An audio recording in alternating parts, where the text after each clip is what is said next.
మమ్మల్ని విక్కులుగా ప్రేమించిన మా ప్రియ తండ్రి, ఈ ఘనమైన శ్రేష్టమైన నామాన్ని బట్టి స్తోత్రాలు స్తుతులు చెల్లిస్తున్నాము. ఈ యొక్క 25వ తారీఖున ఈ యొక్క క్రిస్మస్ వేడుకను జరిపించుకోవడానికి ఈ యొక్క సమయాన్ని మాకు ఇచ్చిన విధానానికి నీకు వందనాలు స్తుతులు స్తోత్రాలు చెల్లిస్తున్నాం. ఇదిగోనైనా ప్రభు పాలకుల నుంచి ఈ యొక్క సేవకులను తోడుకుని వచ్చాడు. అందుని బట్టి నీకు వందనాలు స్తుతులు స్తోత్రాలు చెల్లిస్తున్నాం. ఈ యొక్క సేవకుల ద్వారా నేను ప్రభు మేమందరం కూడా ఈ యొక్క వాక్యాన్ని వినడానికి మాకు వినగలిచేవి గ్రహించే హృదయాన్ని మాకు అందరికి దయచేయమని మీరే సహాయం చేయమని అడుగుతున్నాం. ఈ యొక్క దాసులను ఆయన ఈ యొక్క సిలువ సాటును మరుగుపరుచుకుని మాకందరికీ కావాల్సిన వర్తమానం దయచేయమని ఇంతవరకు సహాయం చేసిన దేవా, ఇక ముందు కూడా సహాయం చేయమని మీరే సహాయం చూపుతున్నాం. యేసుక్రీస్తు నామములో ప్రార్థించి వేడుకుంటున్నాం మా పరలోకపు తండ్రి. మంచిదండి. ప్రార్థనలో నడిపించిన ప్రియులు శ్రీనిబాబు గారికి ప్రత్యేకమైన వందనాలు. ఈ సమయంలో దైవజనులు నిలబడబోతున్నారు. దానికంటే ముందు ప్రియులు బాజీ గారు వచ్చి పరిచయ వాకులు దైవజనుల గురించి మరి కొన్ని పరిచయ వాకులు తెలియజేయవలసిందిగా ప్రేమతో తెలియజేస్తారు.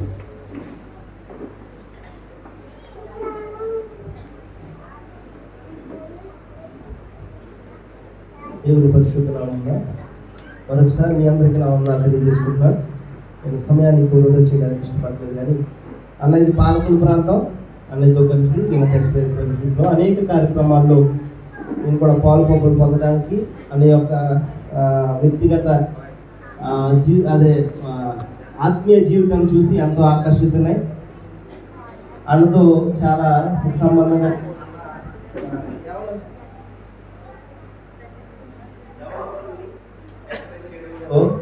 అన్న ఒక ప్రత్యేకమైన వ్యక్తిగా కనిపిస్తూ ఉంటాడు. వాక్యం విషయంలో ఎవరైనా దేవుని విషయంలో కొంచెం ఆసక్తిగా ఉంటే వారిని ప్రార్థనలో ఎంకరేజ్ చేయడం, లేకపోతే వాక్యంలో ఎంకరేజ్ చేయడం, అనేక ఆన్లైన్ క్లాసుల్లో యవనస్తులకి వాక్యాన్ని బోధిస్తూ వారిని దేవుళ్ళు నడిపిస్తున్నారు. అంతేకాకుండా వృత్తిరీత్యా ఆయన ఎంఎస్సి సైకాలజీ చేసి శశి స్కూల్లో అన్న అలాగనే తన భార్య కూడా ఇద్దరు కూడా వర్క్ చేస్తున్నారు.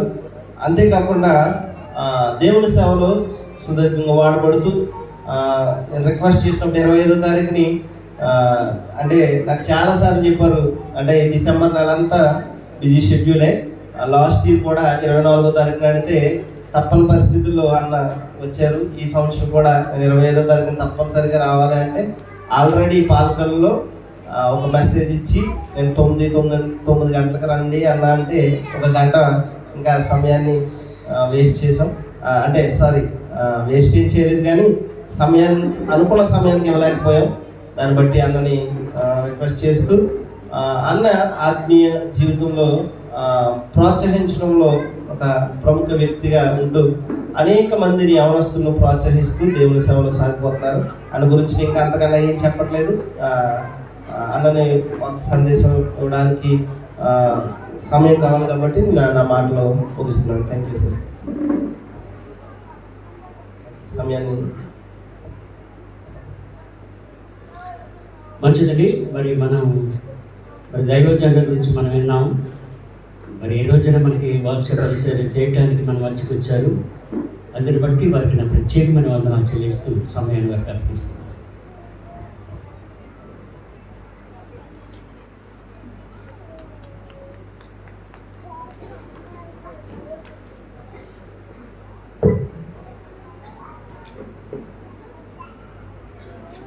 ప్రభు అయిన యేసుక్రీస్తు వారి నామములకు మహిమ కలుగుగాక. మీ అందరికీ ప్రభు అయిన యేసుక్రీస్తు వారి నామంలో శుభాభివందనాలు తెలియజేస్తా ఉన్నాను. అందరూ బాగున్నారండి? Happy Christmas, merry Christmas.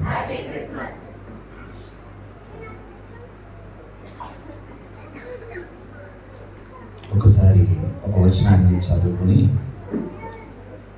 దేవుని యొక్క వాక్య ధ్యానంలోనికి మనం వెళ్దాం.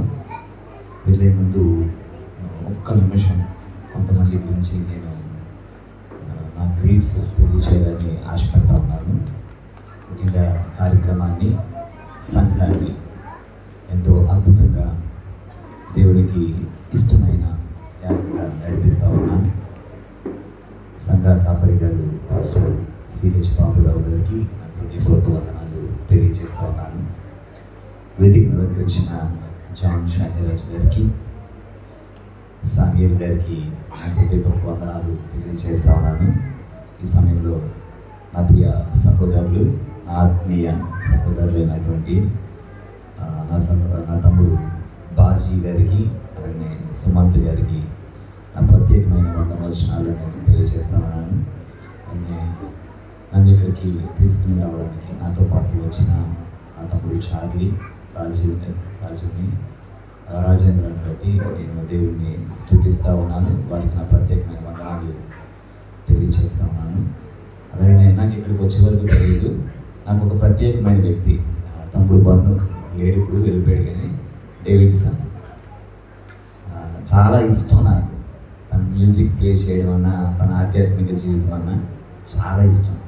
అట్లాంటిది దైవజనుని నాతోటి పనివాడిని, దేవుని కొరకు పనిచేసే నాతోటి దాసుని ఇక్కడ చూడడం, మేమిద్దరం కలిసి దేవుని పని చేయడానికి, ఆయన సంగీత పరిచర్య, నేను వాక్య పరిచర్య చేయడానికి దేవుడు చూపిన కృపను బట్టి దేవుణ్ణి స్తుతిస్తాను.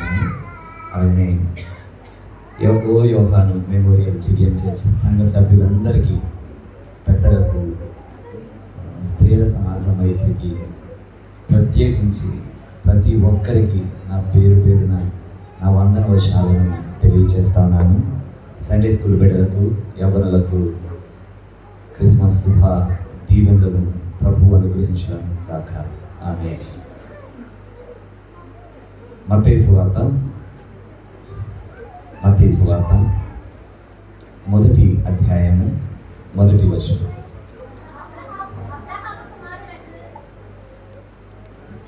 అబ్రహాము కుమారుడగు దావీదు కుమారుడైన యేసుక్రీస్తు వంశావళి.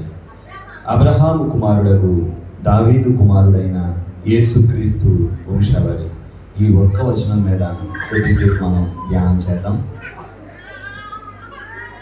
అబ్రహాము కుమారుడగు దావీదు కుమారుడైన యేసుక్రీస్తు వంశావళి 17వ వచనానికి వచ్చేసరికి, అబ్రహాము మొదలుకుని దావీదు వరకు 14 తరాలు, దావీదు మొదలుకుని యేసుక్రీస్తు వరకు 28 తరాలు, మొత్తం 42 తరాలలో ఉన్న అనేక మంది జీవితాలను, అనేక మంది పేర్లను ఇక్కడ లిఖించడం జరిగింది.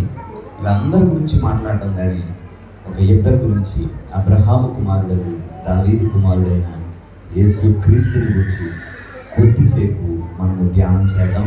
ప్రతి ఒక్కరూ ధ్యానపూర్వకంగా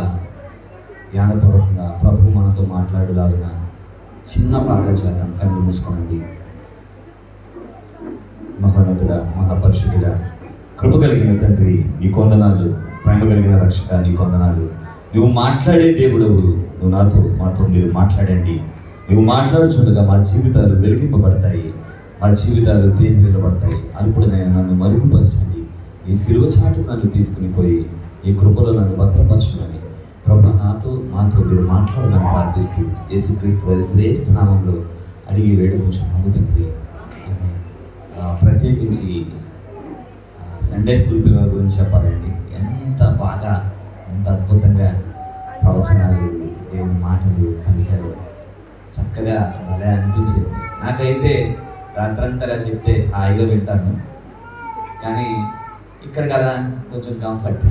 మీ క్లాస్ కింద కూర్చుంటే తెలుస్తుందేమో, మీకు అలాగే ఉంటుందన్న. మీరు కాబట్టి అక్కడ కూర్చున్నారు మెత్తగా, మీరంతా రాత్రి అంతా వింటారు అని అంటారు. సో కానీ ఎంత బాగా చెప్పారు. నాకైతే ఒక చోట టెన్షన్ వచ్చింది. ఏంటంటే ఒక తమ్ముడు వచ్చి, ఒక బాబు వచ్చి కీర్తనలో 119వ సంకీర్తన అని ఆపాడు. నాకు టెన్షన్, మా రాత్రి అంతా అయిపోద్ది, ఇంకా ఉండదు ఇంకా అని అనుకున్నాను. ఓటు నుండి 20 వచ్చినాయి. సో చాలా బాగా చెప్పారండి. కాబట్టి ట్రైన్ చేసిన వీళ్ళందరినీ, సండే స్కూల్ టీచర్స్ అందరికీ నా అభినందనలు తెలియజేస్తాను. వాక్యంలో పిల్లలు ఎదగడం ఎంతైనా శ్రేయస్కరం. చాలా చక్కగా అనిపించింది. అయితే ఈరోజు మనం అందరము క్రిస్మస్ పండగ చేసుకుంటా ఉన్నాం కదండి, అవునా కదా? కొన్ని మాటలు మీరు నాకు మాట్లాడితే నేను కొంచెం స్పీడ్ వెళ్ళిపోతాను. ఎందుకంటే మనకు టైం లేదు. నాకు ఇవ్వబడిన సమయంలో నేను ఎగ్జాక్ట్గా ముగించాలని ఆశపడుతున్నాను. కాబట్టి నాకు కొంచెం ఆన్సర్ ఇస్తూ ఉంటే నేను కొంచెం స్పీడ్గా వెళ్తాను. ఏమా? ఇది ఏంటండి? క్రిస్మస్ పండుగ. క్రిస్మస్ పండుగ అని అనగానే చాలా సంతోషం అనిపిస్తుంది. సంవత్సరం అంతా దానికోసం ఎదురు చూస్తాం. ఎంత ఎదురు చూస్తామంటే, మా బాబు 10th క్లాస్ అయితే ఆడికి సెలవు ఇవ్వలేదని ఈరోజు నేను ప్రిన్సిపాల్తో గొడవ పెట్టుకున్నాను. సంవత్సరానికి ఒక్క పండుగ వస్తుందండి మాకు, ఆ రోజు కూడా మా పిల్లలు దేవుని సన్నిధిలో గడపొద్దా అని చెప్పి. సో నాకు భలే తర్వాత అనిపించింది, నవ్వుకున్నాను నేను. ఎందుకంటే నిజమే, పండగ కదా, సంవత్సరం అంతా దీనికోసం ఎదురు చూస్తాం. ఒక 4 రోజుల పాటు షాపింగ్ చేస్తాం, ఎన్నెన్నో చేస్తాం, దీనికోసం ప్రిపేర్ అవుతాం. అయితే పండగ చేయమని దేవుడు చెప్పాడా? నేనేం కాంట్రవర్సీ ప్రసంగాలు చేయనండి, కంగారు పడకండి. పండగలు చేయమని దేవుడు చెప్పాడా? చెప్పలేదా? ఒకసారి చూద్దామా. నిర్గమకాండము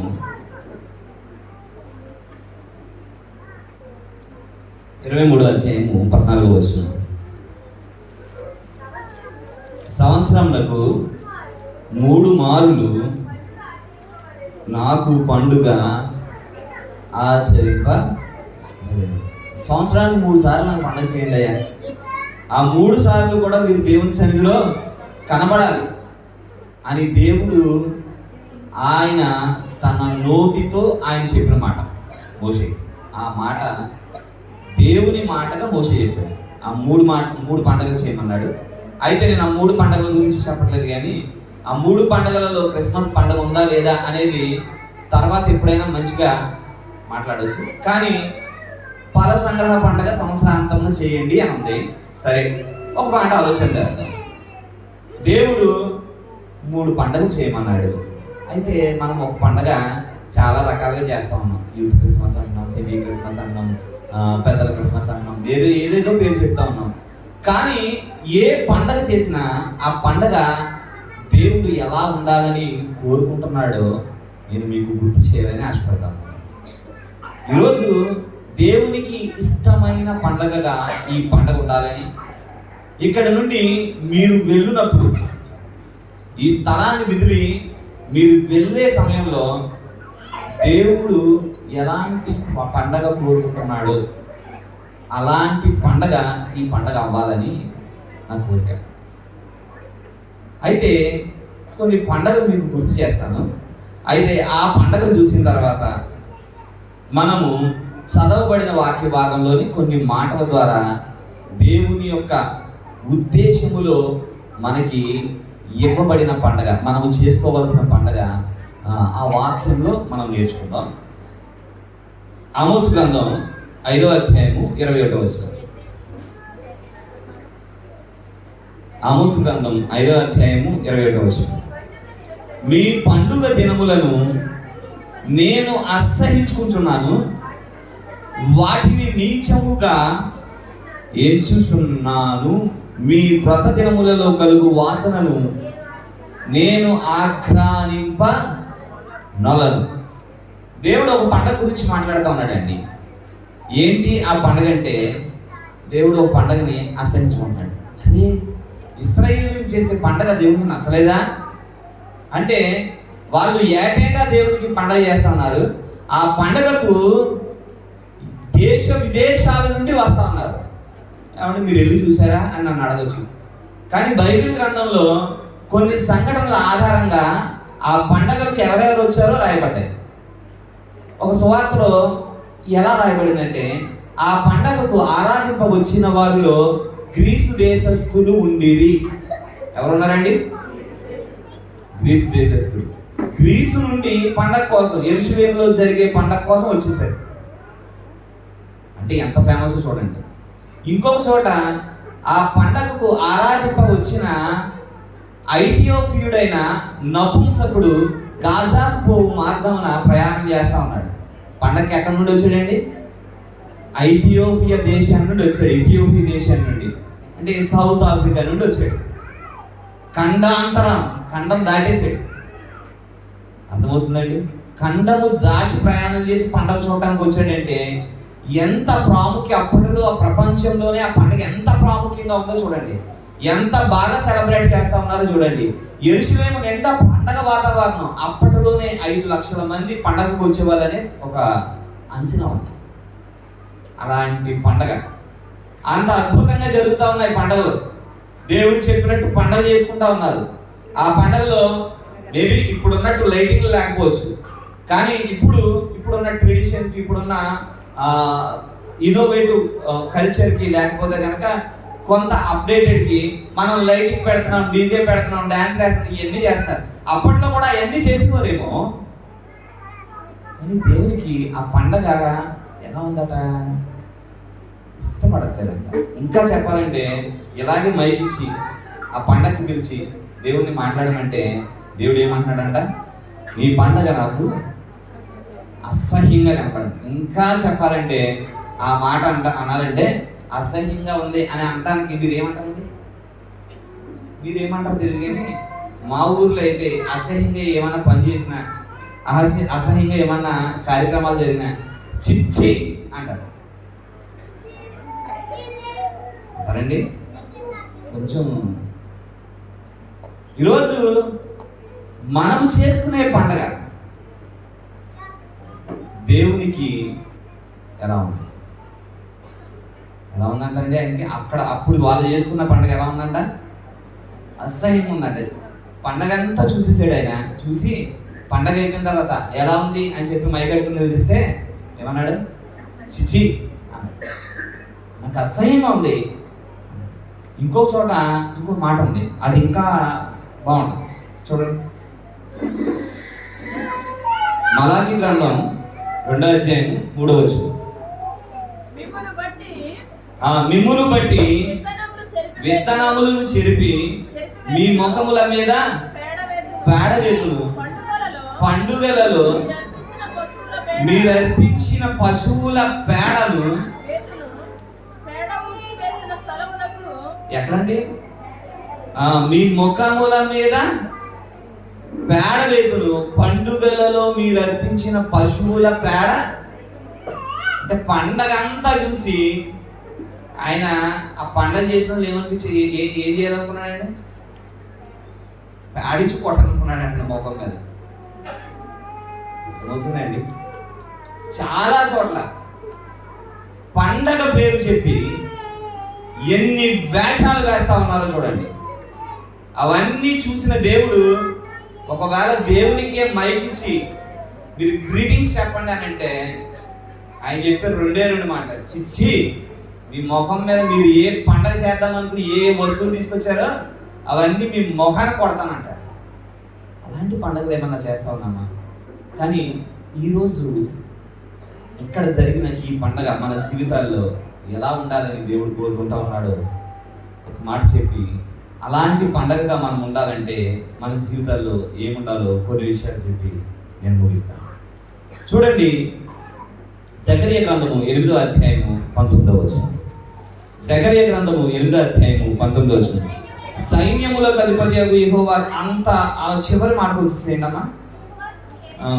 యోధా ఇంటి వారికి సంతోషమును ఉత్సాహమును పుట్టించు మనోహరములైన పండుగలను, కాబట్టి సత్యమును సమాధానమును ప్రియములుగా. ఏ పండగలైతే సత్యం, ఏ పండగలైతే సమాధానం ఉంటాయో ఆ పండుగలు దేవుని దృష్టికి ఎట్లా ఉంటాయంటే మనోహరముగాను ప్రియముగాను ఉత్సాహాన్ని సంతోషాన్ని పుట్టించే పండగగాను ఉంటాయి. ఈరోజు అలాంటి పండగగా మన జీవితంలో ఈ పండగ మిగలాలనేది నా కోరిక, నా ఆకాంక్ష. అయితే అలాంటి పండగ ఎందుకు వచ్చింది అని అంటే స్టార్టింగే మత్తయి సువార్తలో ఇవ్వబడిన మాట ఏంటంటే అబ్రహాము కుమారుడును యాకోబు అనుందా దావీదు కుమారుడు నాకు యేసుక్రీస్తు వంశావళి. ఏమండి, 42 తరాలు, కొన్ని వేల సంవత్సరాలు, కొన్ని వందల సంవత్సరాలు, ఎంతమంది పుట్టుంటారండి? ఎంతమంది పుట్టుంటారు? అయితే ఎంతమందిలో దేవుని వంశావళిని గురించి ఇంట్రడక్షన్ ఇవ్వడానికి ఎంతమంది పేర్లు చెప్తున్నాడు ఆయన? 2 పేరు, అబ్రహాము, దావీదు. అయితే దాని కింద కొంతమంది పేర్లు లిఖించబడ్డాయి. అందులో ఆ పేర్లు మనం చూస్తే కనుక చాలా విషయాలు ఉంటాయి. చాలా మంది ఉంటారు. చాలా అద్భుతమైన తండ్రులు ఉంటారు, బాధ్యత లేని కొడుకులు ఉంటారు. అద్భుతమైన తండ్రులు ఉంటారు, బాధ్యత లేని కొడుకులు ఉంటారు. ఘనమైన రాజులు ఉంటారు, పనికి మాలిన రాజులు కూడా. ఎంత అలా ఇవ్వబడింది ఆ వంశావళి. అయితే ఆ వంశావళిలో దేవుడు ప్రత్యేకించి ఒక ఇద్దరిని ప్రత్యేకపరిచాడు. అబ్రహాము కుమారుడును దావీదు కుమారుడు యేసుక్రీస్తు వంశం. అసలు యేసు అని అంటే అర్థం ఏంటండి? ఏంటమ్మా? రక్షకుడు. నేను ముందు కాన్సెప్ట్ చెప్పేసి ఆ తర్వాత వివరణలోకి వెళ్ళాలని ఆశపడుతున్నాను. ఎందుకంటే మరలా టైం ఉంటుందో, నేను కొంచెం టైం చూసుకుంటూ స్పీడ్ అవుతూ ఉంటాను. దాన్ని బట్టి ముందు కాన్సెప్ట్ చెప్దాం అనుకుంటున్నాను.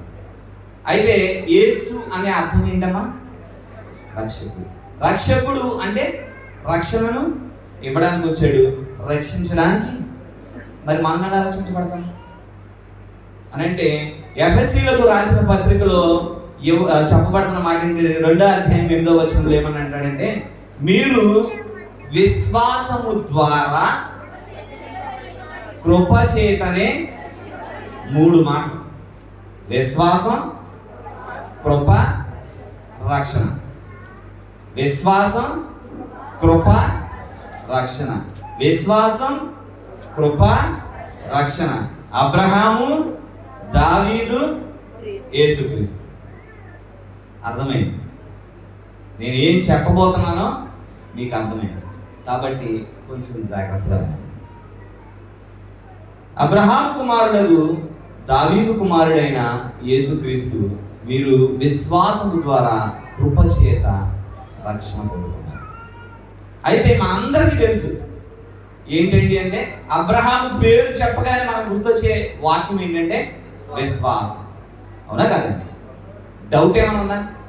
ఒకసారి ఎందుకు అంత విశ్వాసం, ఎలాంటి పరిస్థితులలో అబ్రహాము విశ్వాసం గురించి మాట్లాడబడుతుంది బైబిల్ గ్రంథం అని అంటే, మనం ఆలోచన చేస్తే మీ అందరికీ తెలిసిన వచనాలు, మీరు అందరూ వాక్యంలో చాలా లోతులు ఎరిగిన వారు నాకు తెలుసు.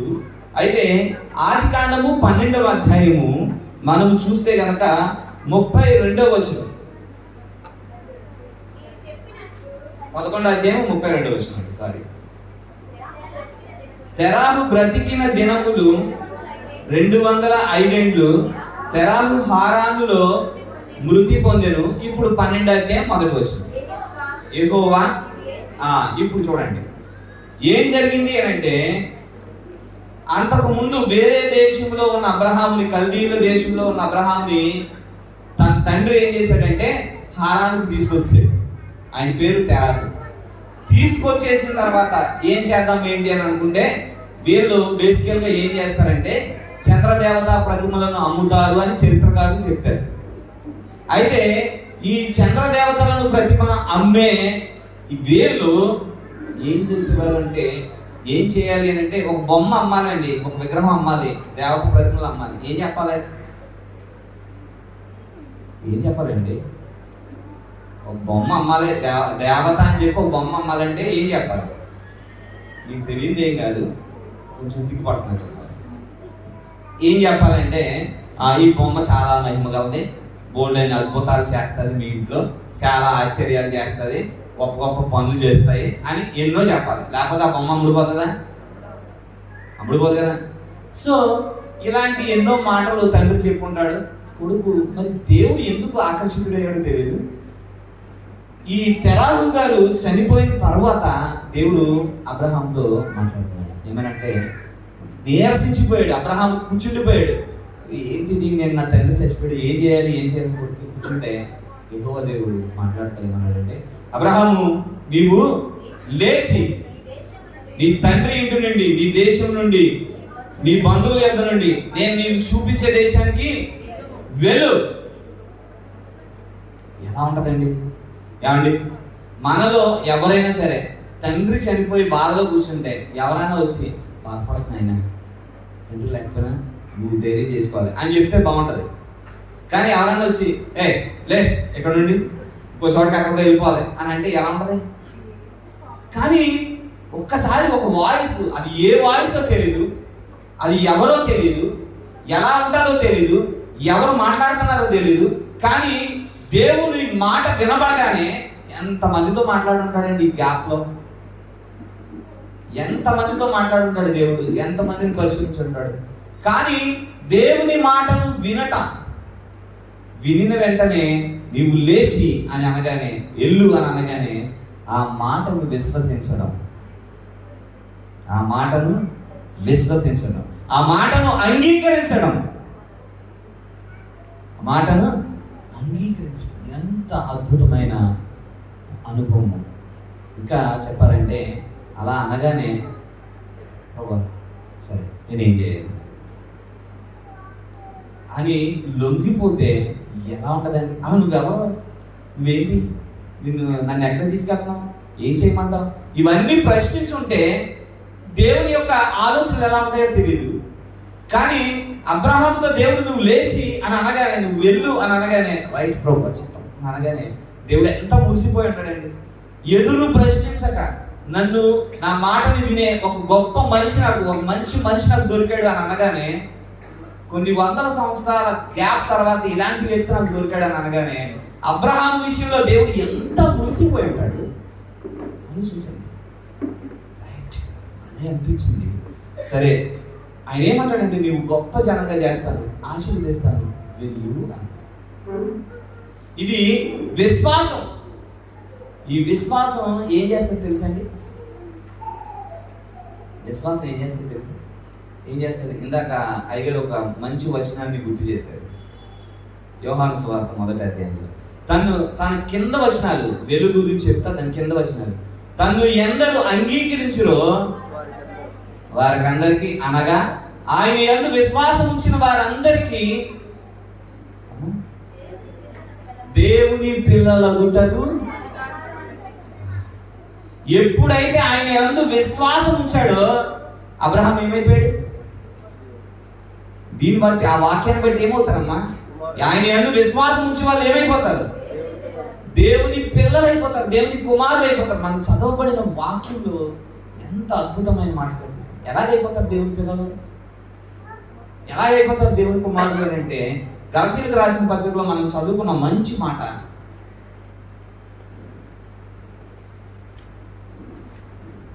గలతీయులకు రాసిన పత్రిక, అయితే కాలం పరిపూర్ణమైనప్పుడు ఆమా చదవండి. దేవుడు తన కుమారుని పంపెను, ఆయన స్త్రీ యందు పుట్టి మనము దత్తపుత్రులము కావాలని ధర్మశాస్త్రమునకు లోబడి ఉన్న వారిని విమోచించుటకు ధర్మశాస్త్రమునకు లోబడిన వాడాయను, మరియు మీరు కుమారులై ఉన్నందున నాయనా తండ్రి అని మొర్రపెట్టు తన కుమారుని ఆత్మను దేవుడు మన హృదయంలోనికి పంపారు. కాబట్టి నువ్వు ఎప్పుడైతే విశ్వాసం ఉంచుతామో అప్పుడు ఏమవుతుందండి? దేవుడు తన కుమారుని ఆత్మను మనలోనికి పంపిస్తాడు. అప్పుడు మనం ఏమవుతాం? దేవుని కుమారులం అయిపోతాం. ఇంకా అద్భుతమైన మాటలు 3వ అధ్యాయంలో చాలా ఉన్నాయి. నేను వాటన్నిటిని వివరించడానికి ఇష్టపడట్లేదు, కానీ చూడండి ఎంత బాగుంటాయో ఆ మాటలు. గలతీయులకు రాసిన పత్రిక చాలా అద్భుతంగా ఉంటుందండి. ఎందుకంటే చాలా బాధతో రాశాడు పౌలు గారు. ఎంత బాధతో రాశారంటే, పౌలు గారు అప్పటి వరకు ఎంతో సువార్తను ప్రకటించారు, వాళ్ళని ఎంతో మోటివేట్ చేశారు. అలా అంత రక్షణ అనుభవంలోకి వెళ్ళిన వాళ్ళు పౌలు గారు అలా పక్కకి వెళ్ళగానే తప్పిపోతారు. ఎలా అంటే, ఈయన ఏం చెప్పాడంటే, మీరు విశ్వాసము ద్వారా మాత్రమే ఆత్మ సంబంధమైన కార్యాలు చేయగలరు, నీతిగా నిలబడగలరు అని చెప్తే, వీళ్ళు ఏంటంటే ధర్మశాస్త్ర సంబంధమైన క్రియల మూలంగా మాత్రమే మనం నీతిమంతులుగా మార్చబడతామని నమ్మారు. అందుకే ఆ 3వ అధ్యాయం స్టార్టింగ్లో నుండి మనం చూస్తే కాలము పరిపూర్ణమైనప్పుడు ధర్మశాస్త్రం ఇవన్నీ ఎందుకు చెప్పుకొచ్చాడంటే ఆయన 3వ అధ్యాయంలో నుండి మనం చూస్తే మనకు అర్థమవుతాయి. అవివేకులైన గలతీయులారా అని స్టార్ట్ చేసి ఆయన కొన్ని కోచింగ్లు వేస్తాడు. అక్కడ చాలా కోచింగ్లు ఉంటాయి.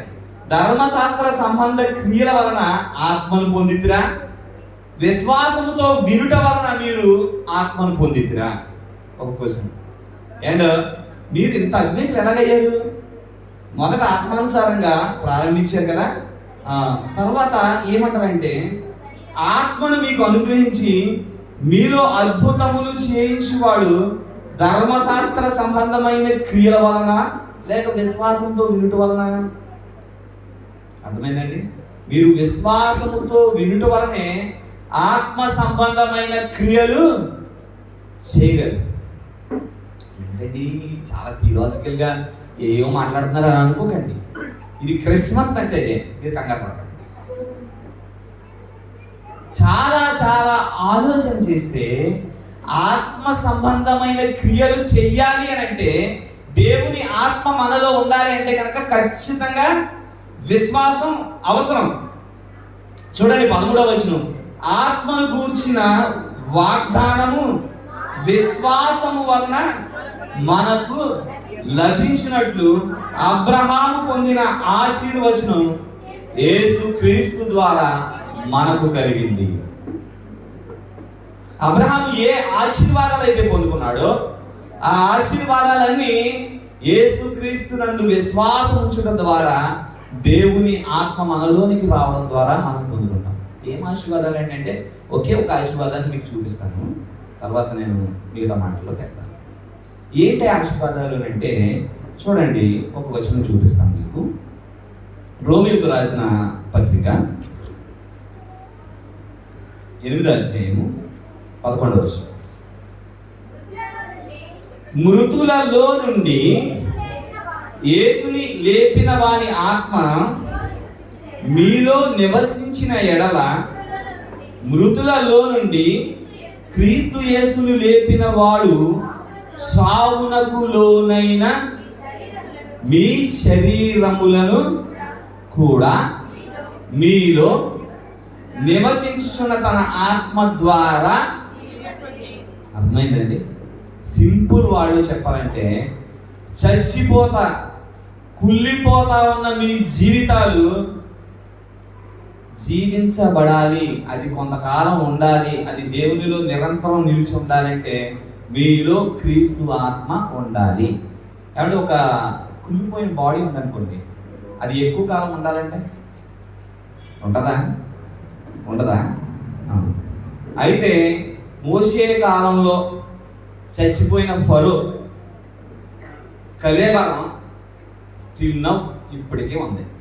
ఉందా? అది ప్రపంచ వింతల్లో ఒక వింతగా ఉంది. దాన్ని పిరమిడ్స్ అంటారు, అది మమ్మీస్ అని కూడా అంటారు. ఎలా ఉంటాయి మరి తెలియదండి. ఎలా ఉంటాయంటే ఇది సైంటిఫికల్గా కూడా చాలా నిర్ధారణ అయింది. ఎలా అంటే మన బాడీలో మనం చనిపోయిన తర్వాత రక్తం అంతా తీసేసి లోపల ఉన్న మెదడుని బయటికి తీసి, అంటే ముక్కులోని తీసేస్తారు. అది ఎంత టెక్నాలజీ అప్పుడు ఉపయోగించారో ఈజిప్షియన్స్, దాన్ని తీసేసి దాన్ని ఏం చేస్తారంటే బోలంలో, ఎక్కడండి బోలంలో ఒక 45 రోజుల నుండి 90 రోజుల వరకు బోలము అగరతో కలిపిన దానిలో పెట్టి వాటర్లో పెట్టి ఒక 90 రోజుల పాటు, 45 రోజుల నుండి 90 రోజుల పాటు సైంటిఫికల్గా ఒక బాడీ స్ట్రక్చర్ వస్తుంది. అది వచ్చే వరకు ఏం చేస్తారంటే అందులో పెడతారు. అలా పెట్టి దాని తర్వాత దాన్ని కాటన్ క్లాత్లో, అంటే ఒక నూలు గుడ్డలో చుట్టి, ఒక రకమైన వస్త్రంలో చుట్టి దాన్ని భద్రం చేస్తే కొన్ని వందల సంవత్సరాలు అది అలాగే నిలిచింది. మీరు చూస్తే కనుక మనకి యోహాను సువార్తలో కూడా కనబడుతుంది. యేసు ప్రభు యొక్క దేహాన్ని నికోదేము ఏం చేశాడండి? చూడండి ఒకసారి చూద్దామా ఒక వచనం.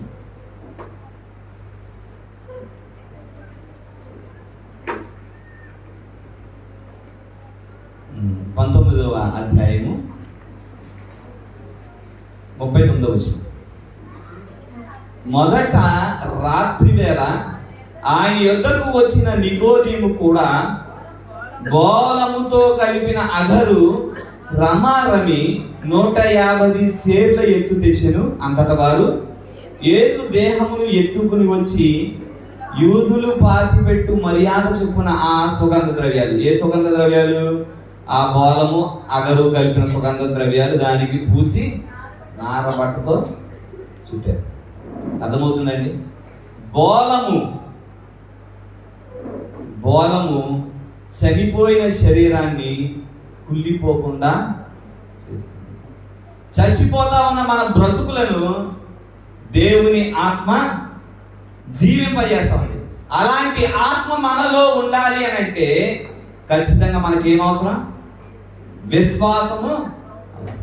విశ్వాసము ద్వారా మనలోనికి వచ్చిన ఆత్మ మనలను జీవింపజేస్తుంది. అలాంటి బోలం మన జీవితంలో ఉందా? అలాంటి బోలమును మన జీవితాలలో ఉంచుకుంటే మన జీవితాలలో క్రిస్మస్ ఆనందాన్ని మనం పొందుకోగలం. అర్థమవుతుంది? ఇంకొక మాట చెప్తాను, తర్వాత ఇంకొక కొన్ని వచనాల కిందకి వెళ్తే ఆదికాండంలో మాటలు. తర్వాత మనం చూస్తే ఆయన వెళ్ళిపోయాడు. దేవుడు ఎక్కడికైతే చెప్పాడో అక్కడికి వెళ్ళిపోయాడు. 8వ వచనం నుండి చూసుకుంటా ఉంటే 8వ వచనం చూడండి. అక్కడి నుండి అతడు బయలుదేరి బేతేలుకు తూర్పునున్న కొండకు చేరి పడమటనున్న బేతేలుకును తూర్పునున్న హాయికిని మధ్యలో దేవుడు చెప్పిన ప్లేస్కి వెళ్ళి ఒక గుడారం వేసి అక్కడ యెహోవాకు బలిపీఠమును కట్టి యెహోవా నామమున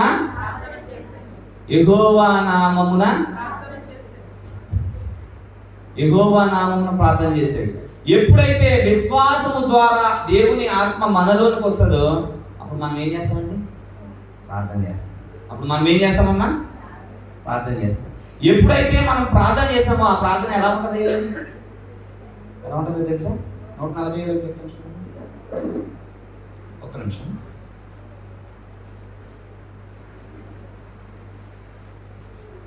నూట 141వ కీర్తన 2వ వచనం. నా ప్రార్థన ధూపము వలెను, నేను చేతులెత్తుట సాయంకాల నీ దృష్టికి. సో ప్రార్థన ఎప్పుడైతే చేస్తామో విశ్వాసంతో దేవుని ఆత్మ చేత నింపబడి మనం ప్రార్థన చేస్తామో ఆ ప్రార్థన ఎలా కట్టదండి? ధూపం వేయాలంటే ఏముండాలమ్మా? నిప్పులు ఉంటే సరిపోతాయా? ఏముండాలి? సాంబ్రాణి. సో దేవుని ఆత్మ మనలో నిలిచి ఉంటే మనము జీవిస్తాము. మనము కుళ్ళిపోకుండా ఉంటాము. అది బోలానికి గుర్తయితే అప్పుడు మనం ఏం చేస్తాము? ప్రార్థన చేస్తాము. ఆ ప్రార్థన దేవుని దగ్గరికి సంభారముగా అప్పుడు మన జీవితంలో. తర్వాత నేను ఏం చెప్తానో కూడా అర్థమైపోయింది. నేను చాలా వాక్య పరిజ్ఞానం కలిగినది. తర్వాత చూడండి, ఒకసారి మనం ఆలోచన చేద్దాం. తర్వాత ఒకసారి ఏం జరిగిందంటే అబ్రహాం దేవుని చేత చాలా ఆశీర్వదింపబడ్డాడు. ఎంతో ఆశీర్వదింపబడిన తర్వాత ఇప్పుడు అవన్నీ చూస్తూ ఉన్నాడు. చాలా మేకలు ఉన్నాయి, ఎద్దులు ఉన్నాయి, గాడిదలు ఉన్నాయి, అన్నీ ఉన్నాయి, పశువులు ఉన్నాయి, పశువులు కాపర్లు ఉన్నారు. ఇలా అందరినీ చూస్తూ ఉన్నాడు. చూస్తూ ఉంటే అబ్రహాంకి ఏమనిపిస్తుంది అంటే దేవుడు నన్ను ఎంత ఆశీర్వదించాడు అని అనిపిస్తుంది కదా. ఎవరికైనా అనిపిస్తుందండి? మనకున్నదంతా చూసుకుంటే అలా అనిపిస్తుంది కదా, ఎవరికైనా సహజం. కానీ అబ్రహాంకున్న తలం ఏంటో తెలుసండి? అవన్నీ చూసినప్పుడు అలా దీనికి వారసుడు ఎవరు? నా సేవకుడు ఏమి చేశారే కదా, అక్కడ ఎవరు లేడు కదా. ఈ లోపల దేవుడు అక్కడికి వచ్చాడు. దేవుడు మాట్లాడుతూ ఉన్నాడు. ఏమన్నాడంటే, అబ్రహాము నేను ఇంకా ఆశీర్వదిస్తాను, చాలా ఆశీర్వదించాను కదా, ఇంకా ఆశీర్వదిస్తాను. ఇంకా అబ్రహాం మనసులో మాట ఆగలేదు. ప్రభువా, ఎంత ఆశీర్వదింటే ఏముందయ్యా? ఈ ఆశీర్వాదాలన్నీ, పొందుకున్న ఆశీర్వాదాలన్నీ ఎవరికి చెప్తాయి అంటే నా పనుడైన, నా దాసుడైన ఎలియాజరుకే కదా అన్న. అని అంటే అప్పుడు దేవుడు ఏం చేశాడో తెలుసా? బయటికి తీసుకొచ్చి ఆకాశ నక్షత్రాలు చూడు ఎంత విస్తారంగా ఉన్నాయా. నీ సంతానం అంతగా విస్తరింపబడుతుంది. నీ సంతానంలో నుండి ఒక వ్యక్తి భూమికి ఆశీర్వాదకరంగా మారతాడు అని చెప్పాడు. ఎంత బాగుంది ఈ మాట. కానీ ఈ మాట ఎవరికైనా చెప్తే బాగానే ఉంటుంది. మీరు ఆలోచించండి, ఒక 90 ఏళ్ళ వ్యక్తిని నేను ఆపరేషన్ చేసి పెద్ద డాక్టర్ని సంతాన సాఫల్య కేంద్రాల్లో బోల్డెన్ చేశాను. ఇప్పుడు ఆమెకి 90 ఏళ్ళ ఆవిడకి నేను ఆపరేషన్ చేసి పిల్లల్ని పుట్టిస్తానంటే ఏమంటారండి? కొంతైనా అనుమానం ఉంటుంది కదా, కొంతైనా అలా ఆలోచించలేదు కదా. కానీ అబ్రహాము ఏం ఆలోచించలేదంటండి. ఏమన్నాడండి? అది అతను నమ్మెను అంటే అది అతనికి నీతిగా, అంటే దేవుని యందు విశ్వాసం ఉంచడం అంతే. ఇక దేవుని మాట అంతే. అంటే విశ్వాసంలో మళ్ళా అటు ఇటు ఉండకూడదండి. చాలాసార్లు మీ అందరికీ బాగా తెలిసింది కదా, అయినా ఒకసారి చిన్నగా గుర్తు చేస్తాను. మౌంటైన్స్ ఎక్కివోలు ఉంటారు కదా, అలా ఎక్కివోలు ఒక అతను ఎక్కుతున్నాడట. ఎక్కుతూ ఉంటే అది నైట్ టైం కాబట్టి ల్యాంప్ పెట్టుకుని ల్యాడర్లో మౌంటైన్స్ ఉండే ల్యాడర్లో ఎక్కుతూ ఉన్నాడు. ఆ నిచ్చెనతో ఎక్కుతూ ఉన్నప్పుడు వెళ్తా ఉన్న క్రమంలో నిచ్చెన జారిపోయి అవన్నీ ఊడిపోవడం మొదలైంది. సో అతని కింద పడిపోతా ఉండి ఈ నెత్తుకున్న క్యాంప్ కూడా పడిపోయింది. సో చీకటి, ఇంకేం కనపడట్లేదు. ఇంకా దేవుడా కాపాడని నడుస్తున్నాడు. ఎక్కడో టైంలో ఆ నిచ్చిన అతని కాలుకి చుట్టుకుని ఆగాడు.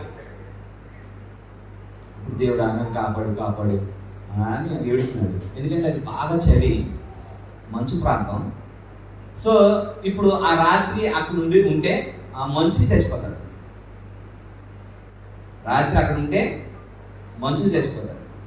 సో ఇప్పుడు దేవుడా నన్ను కాపాడు. దేవుడు ఏం చేశాడంటే పాపం సరే సహాయం చేద్దామని చెప్పి అయితే నా మాటను ఏం చేస్తామంటే నీ దగ్గర కత్తి ఉంది కదా, ఆ కత్తి తీసుకుని నీ కాలుకి ఏదైతే పట్టిందో తాడు, ఆ తాడు కోసే. మరి పడిపోతే చచ్చిపోతాను కదా, మరి ఇష్టం. ఇంకా దేవుడు మాట్లాడలేదు, ఎందుకంటే ఎదురు చెప్పాడు కదా. సరే అలాగే ఉన్నాడు. రాత్రి పాపం మంచుకి చచ్చిపోయాడు. పొద్దున్న లేచిపోయి ఆ మార్గం గుండా వెళ్ళే వాళ్ళందరూ పాపం మాత్రం చూసి అయ్యో పాప అన్నారు. ఎందుకన్నారంటే చచ్చిపోయినందుకు కాదు, మరి దేనికంటే ఇంకొక అడుగు కిందకి పడి ఉంటాయి, ఇంకొక అడుగు కిందకి దిగి ఉంటే నేల మీద ల్యాండ్ అవుతుంది కదా. సో చెప్పిన మాట విని ఆ తాడు కట్ చేసుకుంటే ఎంత దూరం పడతాడండి? ఒక అడుగు కింద ఆడతాడు. కానీ మాట నమ్మకపోవడం వల్ల చచ్చిపోయాడు. ఈరోజు చాలామంది విశ్వాసం విషయంలో నమ్మలేకపోతున్నారు. మన సొంత తెలివితేటలు ఉపయోగిస్తారు, మన సొంత నీతిని ఉపయోగిస్తారు. ధర్మశాస్త్ర సంబంధమైన క్రియల మూలంగా నేను నీతిమంతుడిని అనిపించుకోవాలనుకుంటారు, లేదా నేను చేసిన పనుల వల్ల నీతిమంతుడిని అనిపించుకుంటారు. కానీ ఒక్క మాట చెప్తాను, మనము చేసిన మన నీతి క్రియలు దేవుని దృష్టికి మురికి గుడ్డల్లా కనపడతాయి. దేవుని నీతి వేరు, మన నీతి వేరు. దేవుని ఆలోచనలు వేరు, మన ఆలోచనలు వేరు. ఏమండి, ఈరోజు మనకు ఎవరైనా గట్టి ఆపదను చేశారనుకోండి, గట్టి ఆపదను కలిగించారనుకోండి, ఆ రోజు రాత్రి మీరు ఎంత అంటే ఇంకా ప్రార్థన అంటే ఉపవాస ప్రార్థనే. ఎలా చేసేస్తారంటే ప్రభు మేము పొద్దున కడతాం, ఈ యాక్సిడెంట్ అయిపోయి ఏదో అయిపోవాలి అర్థం చేసేస్తారు గట్టిగా. ఇంత అవమానం మా దేవుని విషయంలో నేను ఎంత కష్టపడితే ఇంత పని చేస్తే ఆడు ఎలా అంటాడా, మరి నువ్వు చూద్దాం ఊరుకుంటావు ప్రభా, నీ విషయంలోనే కదా ఇలాగా ఏదో అయిపోవాలి. అయితే పొద్దున్నే లేచి వచ్చి అతను మిమ్మల్ని చేయట్టుకుని అందరిలోకి తీసుకొచ్చి చాలా మంచోడండి, విశ్వాసి నేనే రాత్రి తప్పుగా మాట్లాడాను, నన్ను క్షమించేయండి అన్నాడు. వెంటనే ఏమైపోతే మళ్ళా ఇంటికి వెళ్ళి ప్రార్థన, ప్రభువా కాపాడినందుకు నీకు వందనాలు, మంచి మనసు ఇచ్చేవు, నీకు స్తోత్రం. సో మన నీతి ఏమైపోద్దంటే ఒక స్టేబుల్గా ఉండదు, అటు ఇటు మారుతాం. కానీ దేవుని నీతి ఎలా ఉంటుందండి? ఒక మంచి పదం ఉంది, ఆయన నీతి తరతరాలుగా చూస్తుందండి ఆయన నీతి. నాకు నీతి అని అనగానే మనము ఫస్ట్ ప్రవచనం అబ్బాయి చెప్పాడు బాబు, ఏమని చెప్పాడంటే, యోసేపు నీతిమంతుడై ఉండి తనకు ప్రధానము చేయబడిన మరియను అవమానపరచనొలక రహస్యముగా విడనాడ ఉద్దేశించును అండి. ఈ వచనం విన్నప్పుడల్లా నాకు ఎంత డౌట్ వచ్చిందంటే అంత డౌట్ వచ్చింది. ఏంటి బైబిల్ గ్రంథమేమో యోసేపుని ఎలా స్టేట్మెంట్ ఇస్తుందమ్మా? నీతిమంతుడు అని ఇస్తుంది. మరి ఈయనేమో ప్రధానం చేయబడిన వ్యక్తి, రహస్యంగా వదిలేద్దాం అనుకుంటున్నాడు. యోసేపు రెండు పనులు చేయొచ్చు, కానీ ఇతను ఏం చేస్తున్నాడంటే రహస్యంగా విడిచిపెట్టేద్దాం అనుకుంటున్నాడు. మరి ఇతన్ని నీతిమంతుడని ఎలా అంటుంది బైబిల్ గ్రంథం? ఇలాంటి ఆలోచనలు చాలా వచ్చినప్పుడు దేవుని యొక్క పరిశుద్ధ గ్రంథంలో సమాధానాలు వెతికితే ఎంత అద్భుతంగా ఉంటుందంటే దేవుని యొక్క నీతి, దేవుని యొక్క మనసు ఎంత లోతుగా ఉంటుందో అర్థమవుతుంది. నేటి దినాల్లో కూడా చాలామంది యవనస్తులు ఉన్నారు, అప్పటికప్పుడు నిర్ణయాలు తీసుకుంటారు అంతే. కానీ దేవుని నీతి అట్లా, దేవుని నీతి మనిషి దేవుని నీతిని సాటిస్ఫై చేయలేడు. సరే, బైబిల్ గ్రంథం నీతిమంతుడని స్టేట్మెంట్ ఇచ్చింది. ఎలా ఇచ్చింది అని ఆలోచన చేస్తే ఇప్పుడు యోసేపు ఎవరండి? అది కూడా ప్రవచనాల్లో చెప్పారు. దావీదు వంశంలో గోత్రం, ఏ గోత్రం అన్నా? అదేనమ్మా, దావీదు వంశంలోను గోత్రంలోని చెల్లెలు బాగా చక్కగా చెప్పారు, కరెక్ట్గా చెప్పారు. ఏ గోత్రం అమ్మా? యోధా గోత్రం. బాగుంది. అంటే ఎందుకు యోధా గోత్రం అని పేరు పెట్టబడింది అంటే యాకోబు యొక్క 12 కుమారుల పేర్లు గోత్రకర్తలుగా ఉన్నారు. యోధా గోత్రానికి గోత్రకర్త ఎవరంటే యోధా కదండి. అయితే మరి యోధా ఏం చేశాడమ్మా? తన కోడలు పేరు గుర్తుందా? ఏం పేరమ్మా? తామారు. గర్భవతి అయిందని తెలుసుకుని ఏం చేశాడు? వెళ్ళి బయట పేటేసి కూర్చుని బయటికి తీసుకుని రండి, ఆమెను రాళ్ళతో కొట్టావు, కాల్ చేసావు, చంపేయాలి, ఎంత పాపిష్టి పని చేసింది పాపిస్తుంది అన్నాడు. వెంటనే లోపల ఉన్న తామర ఏం చేసింది? ఓ 2 గుర్తులు పంపించింది. బాబు, నా గర్భానికి ఇవే సాక్ష్యాలు, తీసిచ్చేయండి అని చెప్పి. చూడగానే లిటరల్గా షేక్ అయిపోయాడు. వెంటనే ఏమన్నాడు? నాకంటే నువ్వే నీతిమంతురాలివమ్మా అని చెప్పి వెళ్ళిపోయాడు. మనం ఆలోచన చేస్తే అలాంటి గోత్రములో నుండి వచ్చిన వ్యక్తి యోసేపు. కానీ యోసేపు అలా ప్రవర్తించలేదు. ఇప్పుడు చెప్పండి, దేవుడు ఎంత అద్భుతంగా స్టేట్మెంట్ ఇచ్చాడు యోసేపు గురించి. నీతిమంతుడు, ఆమెను అవమానపరచడం ఇష్టం లేదు, ఆమెను చంపేయడం ఇష్టం లేదు. కాబట్టి ఇప్పుడు ఆయన ఏం చేద్దాం అనుకున్నాడు? ఏమవుతుంది తెలుసండి? రహస్యంగా విడిచిపెడితే ఏమవుతుంది తెలుసా? రహస్యంగా విడిచిపెట్టేయడం వల్ల ఆ నింద యోసేపు మీద మిగిలిపోతుంది. ఇంకా చెప్పాలంటే కొన్నిసార్లు ఇద్దరిని కలిపి రాళ్ళతో కూడా చంపేయచ్చు. కానీ యోసేపు అలా ప్రవర్తించలేదు, నీతిమంతుడు లెక్కలో పడ్డాడు. దేవుని నీతి అలాగే ఉంటుంది. మరి తామారిని నీతిమంతురాలు ఎందుకని అడిగాడు కదా? బైబిల్ గ్రంథంలో ఆ స్టేట్మెంట్ ఇవ్వబడింది. మరలా ఆ తామారుని తీసుకొచ్చి తామారు చేసింది తప్పు పనా రైటా? సమాధానం రావట్లేదు. తప్పు చాలా మంది తప్పు అంటారు. రైట్, వెరీ గుడ్, బాగుంది. కానీ అలాంటి తప్పు పని అని మనము ఫీల్ అయ్యే తామారుని తీసుకొచ్చి ఎక్కడ పెట్టాడు దేవుడు? దేవుని యొక్క యేసుక్రీస్తు వంశావళిలో. ఏమండి, అబ్రహాము ఇస్సాకుని కనెను అన్నాడు కదా, మరి శారమ్మ మంచిది కదా. అమ్మ శారమ్మ ఎవరన్నా ఉంటే బాధపడకండి, ఆ మాట మిమ్మల్ని కదా. శారమ్మ మంచిది కదా, మంచిదే. కానీ బైబిల్ గ్రంథంలో ఆమె పేరుని ప్రస్తావించలే. కానీ యోధా తామారునందు అన్నాడు కదా, ఎందుకు తీసుకొచ్చి ప్రత్యేకించి పెట్టాడు చెప్పమంటారా? ఒకసారి ఆలోచిద్దాం. సారమ్మ అయిపోయింది. సారమ్మ ఏం చేసిందంటే, బాబు నా పిల్లలు ఇక్కడ వద్దు, నా కొడుకు ఇక్కడ వద్దు, నా తండ్రి ఇంటి దగ్గర మంచి సంబంధం చూసి పెళ్లి చేయండి అంటే వీళ్ళు వెళ్ళాడు. ఇలియాస్ వెళ్ళాడు. వెళ్ళిన తర్వాత మన అందరి ప్రధానాల్లో బాగా గుర్తుండేదే. వెళ్ళిన తర్వాత ఏం చేశాడండి, అమ్మాయిని చూశాడు. దేవుడు చెప్పిన లక్షణాలు ఉన్నాయి. ఇప్పుడు వాళ్ళ కుటుంబం ఏం చేసింది చెప్పాలి. కుటుంబం ఏం చేసింది, పంపించేసిందా వెంటనే.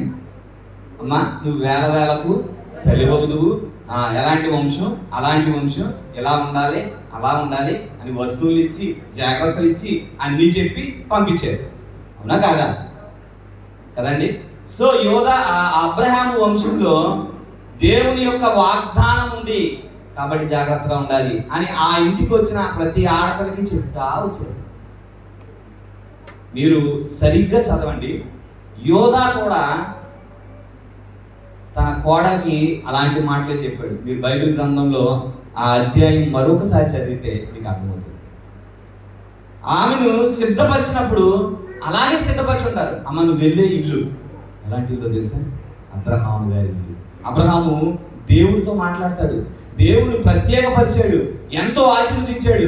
ఇంకా చెప్పాలంటే అతని సంతానం భూమికి ఆశీర్వాదకరంగా మారిపోద్దంట. అలాంటి ఇంటికి వెళ్తున్నావు నువ్వు. అతని సంతానం నుండి లోకాన్ని రక్షించే ఒక గొప్ప వ్యక్తి వస్తాడంట. అలాంటి ఇంటికి వెళ్తున్నావు నువ్వు, అలాంటి ఇంటికి వెళ్తున్నావు నువ్వు, అలాంటి ఇంటికి వెళ్తున్నావు నువ్వు అని ఎంతో ఎంతో ఎంతో చెప్పి పంపించుకుంటారు.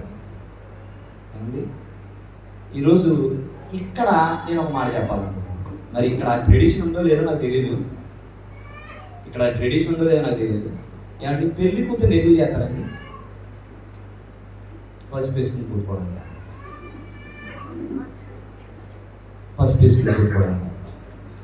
మన సరదాలు తీర్చుకోవడానికి, ఏమైనా పగలొక్క అధికారాలు ఉంటే ఆ రోజు అయిపోతుంది. మరి మా ఊర్లో అలాగే ఉంటుందండి. మరి ఇక్కడ ఉంటుందో లేదో నాకు తెలియదు. ఏమంటే ఉందా దేవునికి స్తోత్రం. లేదు అందుకు కాదు పెళ్లి కూతురుని చేసేది. పెళ్లి కూతురుని చేసే అలవాటు, ఆ సంస్కృతి ఎందుకంటే ఒక అమ్మాయిని ఇక్కడ ఉన్న సంస్కృతి, ఇక్కడ ఉన్న సాంప్రదాయాలు అన్నిటినీ విడిచిపెట్టి ఒక ఇంటికి వెళ్తున్నా ఉన్నప్పుడు ఆమెను మెంటల్గా, ఫిజికల్గా, స్పిరిచువల్గా సిద్ధపరచాలి. దాన్ని ప్రీ మ్యారిటల్ కౌన్సిలింగ్ అంటారు. ఇప్పుడంటే కౌన్సిలర్స్, సైకాలజిస్టులు వచ్చేసారు. కానీ అంతకు ముందు రోజుల్లో ఇదే ఎత్తి మీద చేతుల నుంచి ప్రార్థన చేయడం, వీలైనప్పుడు ఆమె పెళ్లి కూతురుని చేసిన తర్వాత వెళ్ళి కూర్చోబెట్టి మాట్లాడటం, కౌన్సిలింగ్ ఇవ్వడం. The best counsellor in the world ఎవరో తెలుసండి? అమ్మాయికి అమ్మ, అబ్బాయికి నాన్న. కూర్చోబెట్టి తల్లి మాట్లాడితే, కూర్చోబెట్టి తండ్రి మాట్లాడితే ఇన్ఫ్లుయెన్స్ ఎంత ఉంటుందో అంత ఉంటుంది. అయితే ఎప్పుడు కరెక్ట్గా అడుగు అన్నీ చేసేసి ఊరంతా తెలిసిపోద్దండి. తెలిసిపోయిన తర్వాత మీ అబ్బాయి మందు తాగుతున్నాడు, సిగరెట్ కాలుతున్నాడు అని ఊరంతా తెలిసిపోయిన తర్వాత అప్పుడు శివరాకరికి తెలిసేదాకా తెలుసా? అప్పుడు ఆయన రంగంలో దిగి సిత్త కొట్టేసి ఏది మళ్ళా ఆయన కొట్టడానికి, ఆ బాధనే గుండెల్లో సహించడానికి ఈయన మందేసి వచ్చి చిత్త కొట్టేసి నా పరువు మొత్తం తీసేస్తున్నారు నువ్వు అన్నాడు. అది కాదు కౌన్సిలింగ్ అంటే, అది కాదు. పిల్లల్ని దగ్గర కూర్చోబెట్టుకుని బాల్యము నుండే కుటుంబ ప్రార్థనలో క్రైస్తవ విలువలను నేర్పించాలి. అలా నేర్పించిన తర్వాత ఆమెకు యుక్త వయసు రాగానే కాబోయే వ్యక్తి గురించి, లేదంటే ఆయనకు కాబోయే ఆమె గురించి ప్రార్థనాపూర్వకంగా కనిపెట్టడం నేర్పించాలి. అలాంటి అనుభవాలు ఉండాలి. ఎంత ఇలాంటి పనులు. ఇప్పుడు పెళ్లి కూతురుని చేసిన తర్వాత పెద్దవాళ్ళందరూ వెళ్ళి అమ్మ నువ్వు వెళ్ళే సంస్కృతి ఇక్కడ ఉన్నది కాదమ్మా, అది డిఫరెంట్, జాగ్రత్తగా ఉండాలి. రియాలిటీకి చాలా ఇమాజినేషన్స్కి చాలా డిఫరెంట్ ఉంది అని చెప్పి నేర్పించాలి వాళ్ళకి. లేకపోతే కనుక ఇమాజినేషన్లో బతుకుతారు. అందరికీ కలల రాకుమారుడు కావాలి, కానీ దగ్గరికి వెళ్తే తెలుస్తుంది కదా. సో పెళ్లి కూతురు చేసినప్పుడు కాన్సెప్ట్ గుర్తుపెట్టుకోండి, ఆమెను ఫిజికల్గా స్పిరిచువల్గా స్ట్రెంగ్త్ చేయాలి, ధైర్యం చెప్పాలి, మాట్లాడాలి. లేకపోతే ఏముంటుందో తెలుసండి, ఇప్పుడు రోజుల్లో అయ్యే ఉన్నాయి. ఏంటంటే చిన్న మాట అన్నాడని తెలియగానే ఫోన్ ఇంత ముందంటే ఉంది కాదు, వెళ్ళాలంటే రావాలంటే కూడా అంత టైం పట్టింది. ఈ లోపల అందరూ సెట్ అయిపోయేవారు. కానీ ఇప్పుడు సెట్ అవ్వడానికి టైం లేదు, వెంటనే ఫోన్కి వెళ్ళదు. నిన్ను తిట్టాడా, వచ్చే అటు సంగతి తెలిసేద్దాం. కౌన్సిలింగ్ లేవు, మాట్లాడుకోవడాలు లేవు, మాటలు లేవు, అయిపోయింది అక్కడితో. సమయం ఇవ్వాలి. సో అట్లాంటి కౌన్సిలింగ్ అవసరం. ఈ తామాలకి పాపం ఎంత కౌన్సిలింగ్ ఇచ్చారో. ఇప్పుడు ఆమె కలలు కన్నది ఏంటంటే, నా గర్భం నుండి కూడా అబ్రహాముకి ఇచ్చిన వాగ్దానం నెరవేరుతుందంట. అంటే ఆ పెద్దోడు దుర్మార్గుడు అవడంతో చచ్చిపోతే మళ్ళీ ఈయన ఊరుకున్నాడా? మీరు అక్కడ చదవండి, ఆ వచనం చదివితే అర్థమవుతుంది. తర్వాత ఊరుకోలే, మన ఆచారం వేరన్నా, మనకు వచ్చే మన సంతానం వేరు, ఇది అది అని చెప్పి మరి రిచ్ పేరు చేశాడు. ఆడు దుర్మార్గుడు అవడంతో ఆడు చచ్చిపోయాడు. మరలా ఈయన కౌన్సిలింగ్ చేశాడు, కానీ అతన్ని చేయలేదు. కానీ ఆమెకు కావాల్సింది శరీర సుఖం కాదు. శరీర సుఖం అయితే ఊర్లో ఎంతమంది మగవాళ్ళు ఉన్నారా కదండి. ఆమెకు కావాల్సింది మరో వివాహం, మరో జీవితం కాదు. అలాగైతే ఎన్నో చేసి ఉండొచ్చు. కానీ ఆమెకు కావాల్సింది ఒకటే. ఏంటది? ఆ వంశంలో తన గర్భం ఉండాలి. అదే విశ్వాసం. అందుకే ఆమె నీతిమంతురాలుగా మిగులుతుంది. అర్థమవుతుందండి. కానీ ఇది మనకి అర్థమవుదు. ఈ లోకం చెప్తే ఎంత మాత్రం అర్థమవుతుంది. కానీ విశ్వాస సంబంధమైన నీతి వేరు, లోక సంబంధమైన నీతి వేరు. దేవుని నీతి వేరు, మనుషుల నీతి వేరు. దేవుని నీతి విశ్వాసాన్ని రుజువుపరుస్తూ ఉంటుంది. ఎంత బాగుంది దేవుని నీతి. విశ్వాసము ఆత్మ ద్వారా దేవుని కుమారులుగా కుమార్తెలుగా చేస్తుంది. విశ్వాసము మనం దేవునికి ప్రార్థనా ధూపం వేసేలా చేస్తుంది. ఇంకో మాట చెప్పండి. తర్వాత చూస్తే కనుక ఒకసారి ఏం జరిగిందంటే, ఇస్సాకుని తీసుకుని రామన్నాడు, బలి అర్పించేయమన్నాడు. బలి అర్పించేయమనగానే అర్పించడానికి సిద్ధమైపోయాడు. ఇక్కడ ఒక మాట ఉంటుందండి, అద్భుతమైన మాట. ఏమనంటే హెబ్రీయులకు రాసిన పత్రికలో, యాకోబుకు రాసిన యాకోబు పత్రికలో 2 చోట్ల ఉంటుంది. ఏమనంటే, బలిపీఠము మీద విశ్వాసమును బట్టి అబ్రహాము బలి అర్పించడానికి సిద్ధపడెను అనందా? లేదు. ఏమనుంది? బలి అర్పించెను అనంది. విశ్వాసమును బట్టి బలి ఏం చేశాడు? ఇస్సాకుని అర్పించేశాడు. అంటే ఎలా అంటే, విశ్వాసము శోధనకు నిలిస్తే, పరీక్షకు నిలిస్తే ఎలా ఉంటుందండి? అది ఎలా ఉంటుందో తెలుసా? ఈ యోబు అంటాడు, ఈ శోధనలో నేను ఏమవుతానంటే మేలిమి బంగారంలా బయటకు వస్తానంట. ఇంకా చెప్పాలంటే పేతురు గారు అన్న మాట ఒకసారి చదువుదాం. ఈ విశ్వాసం ఇంకేం చేస్తుందంటే,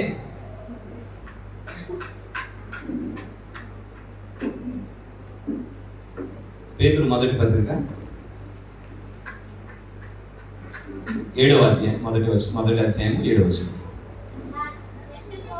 నశించిపోవు సువర్ణము అగ్ని పరీక్ష వలన శుద్ధపరచబడుతున్నది కదా, దానికంటే అమూల్యమైన మీ విశ్వాసము శోధనల చేత పరీక్ష నిలిచినదై యేసుక్రీస్తు ప్రత్యక్షమైనప్పుడు మీకు మెప్పును మహిమయు ఘనతయు కలుగుటకు కారణమగును.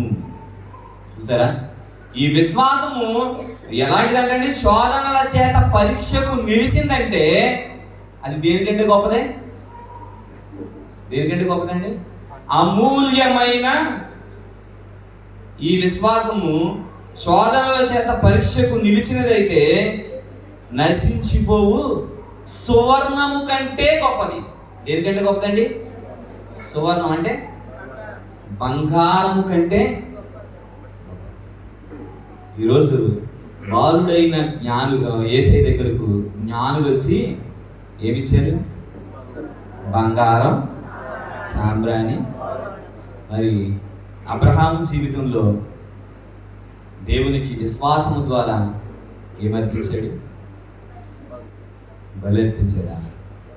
మీరు గమనించండి, మొట్టమొదటిగా విశ్వాసము ద్వారా ఆత్మను పొందుకొని నశించిపోని జీవితాన్ని పొందుకునే బోలాన్ని సంపాదించాడు.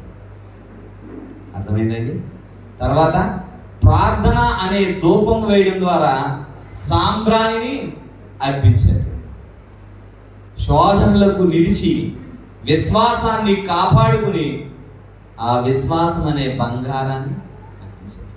సో అట్లాంటి విశ్వాసము ఏం చేస్తుందో తెలుసా? మనుషులను రక్షిస్తుంది. ఇంకొక మాట, ఇదే మాటని ఇంకొకలా చెప్పను, అలాంటి విశ్వాసము మనిషిలో రక్షణను పుట్టిస్తుంది. రక్షణ అంటే యేసయ్య. ఇప్పుడు అబ్రహాములో విశ్వాసము ద్వారా ఎవరు పుట్టారు? యేసయ్య పుట్టాడు. మరి ఇన్ని మాటలు విన్నావు, నీ విశ్వాసం ద్వారా నువ్వు యేసయ్యని కన్నావా? నీ విశ్వాసం ద్వారా నువ్వు యేసయ్యని కన్నావా? నాకు ఇచ్చిన సమయం అయిపోతా ఉంది. అయితే ఇంకా మనం కృపను గురించి మాట్లాడుకునే లేదు. కొద్ది నిమిషాలు ఆ కృపను గురించి కూడా మనం మాట్లాడుకుందాం. దేవుడు దావీదుకి ఇచ్చిన వాగ్దానం ఏంటండి? చూద్దాం ఒకసారి. సమూయేలు 2వ గ్రంథం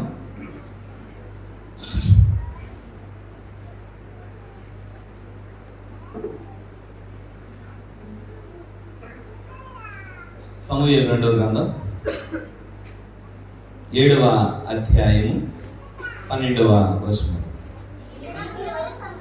నీ దినములు సంపూర్ణములైనప్పుడు నీవు నీ పితరులతో కూడా నిద్రించిన తర్వాత నీ గర్భములో నుండి వచ్చిన నీ సంతతిని హెచ్చించి రాజ్యమును అతనికి స్థిరపరిచేదను. 15వ వచనం చూడండి. నిన్ను స్థాపించుటకై నేను కొట్టివేసిన సౌలునకు నా కృప దూరమైనట్లు అతనికి నా కృప. దేవుడు దావీదుకి ఇచ్చిన వాగ్దానం ఏంటో తెలుసండి? దావీదు విశ్వాసము ద్వారా అబ్రహాములకు పుట్టిన కుమారుడు. మధ్యలో ఎవరిని పెద్దగా ఎంచుకోలే, కానీ దావీదుకు ఎంచుకున్న తర్వాత విశ్వాసము ద్వారా దావీదు ఆ విశ్వాసాన్ని నిలుపుకోవడం ద్వారా ఏం సంపాదించాడండి? కృప సంపాదించాడు. విశ్వాసాన్ని నిలుపుకోవడం ద్వారా దావీదు ఏం సంపాదించాడు? కృప సంపాదించాడు. ఇంకా చెప్పాలంటే ఎవరికి దూరం అయిపోయింది కృప? సౌలుకు. ఒకసారి చెప్పనండి, కృప దూరం అయిపోవడం అంటే ఎలా ఉంటుందో తెలుసా? కృప దూరం అయిపోతుందంటే ఎలా ఉంటుందో తెలుసా? మీరు చెప్పాలంటే బాగా నీరసం అయిపోయారు, కొంచెం సుస్థి చేసింది, చాలా నీరసం అయిపోయారు, చావు బతుకుల్లో ఉన్నారు. ఈ టైంలో మీ భర్త కానీ భార్య కానీ మిమ్మల్ని హాస్పిటల్కి తీసుకెళ్ళి సేవలు అన్నీ చేసింది, మళ్ళీ బతికించేసుకున్నది, లేదా బతికించేసుకున్నాడు అనుకోండి. ఇప్పుడు మీరు మనసు మీదే ఉన్నారు, సేవలు చేస్తూ ఉంది, కానీ మీతో మాట్లాడలేదు. అన్నం పెడుతుంది కానీ బ్రతుకుని వెళ్ళిపోతుంది. ఎలా తెలిసిందే?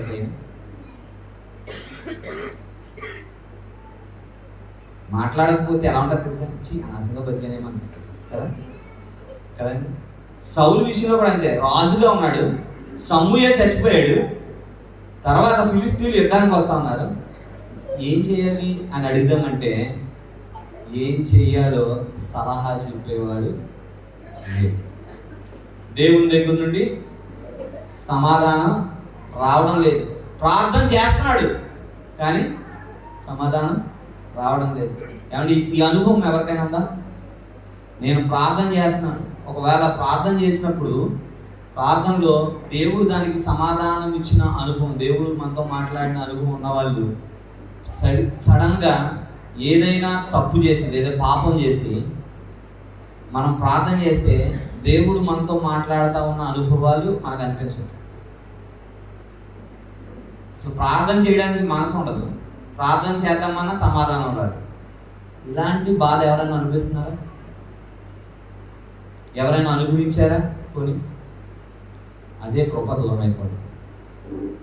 తల్లి తన పిల్లాన్ని అల్లారుముద్దుగా పెంచి ఎంత కొట్టినా ఎంత తిట్టినా ఏమన్నా సరే ఇప్పుడు ముద్దుగా మాట్లాడే అమ్మ సడన్గా మాట్లాడడం మానేస్తే మనసున్న కొడుకు ఎవడైనా బతకగలడా? అందరూ కోల్పోయారు, అందరూ నన్ను విడిచిపెట్టేశారు, ఎవ్వరు నాతో మాట్లాడట్లేదు, ఒంటరిని అయిపోయింది, నా బతికెందుకు అని అనుకున్నవాడు ఒంటరిగా కూర్చున్నప్పుడు ఎవ్వడు మాట్లాడకపోతే ఏం చేసుకుంటాడు తెలుసా? ఏం చేసుకుంటాడమ్మా? కృప దూరం అయిపోతే కూడా మనసు అంత బరువుగా ఉండదు. దేవుడు మాట్లాడకపోతే కూడా ఒకవేళ ఈరోజు అలాంటి అనుభవాలు ఎవరైనా ఉంటే కనుక మరలా దేవునికి కృపకు పాత్రలు అవడానికి యేసే మన మధ్యలో ఉన్నాడు, గుర్తుపెట్టుకోండి. అయితే అలాంటి కృప దూరం అయిపోయి సౌలు ఏడ్చాడు, చెప్పాలంటే లిటరల్గా ఏడ్చాడు, పడ్డాడు, ఏడ్చాడు.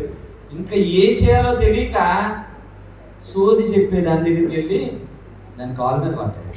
ఎవరండి? ఒక గొప్ప రాజు, ఎంతో మందిని దేవుని పేరట చంపి దేవుని మహిమను చాటించిన రాజు, ఆత్మ చేత నింపబడి వాక్యాన్ని చెప్పినోడు, తక్కువడేం కాదు సౌలు. సౌలుని దేవుడు ఊరికి నేర్చుకోలేదు. కానీ అలాంటి సౌలు దేవునికి అవిధేయత చూపించడం వల్ల దేవుడు ఏం చేశాడు? కృపకు దూరం చేశాడు. ఈరోజు అలాంటి పరిస్థితుల్లో దేవునికి దూరంగా వెళ్ళిపోతా ఉన్నామంటే అర్థం ఏంటో తెలుసా?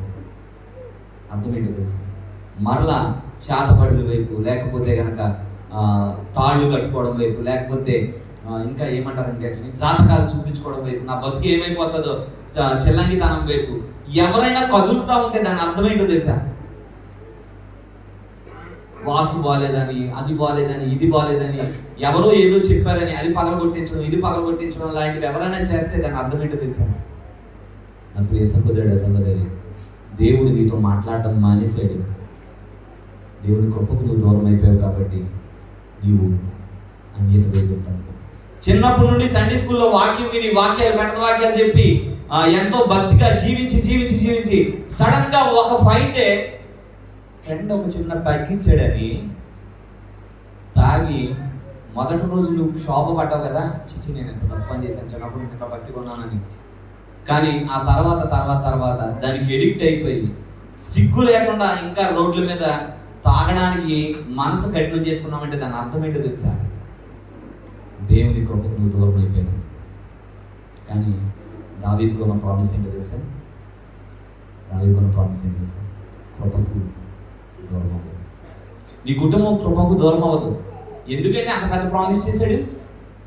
ఏమైనా కానీ నీ కుటుంబాన్ని నేను వదిలిపెట్టను అన్నంత పెద్ద ప్రామిస్ ఎందుకు చేశాడు దేవుడు?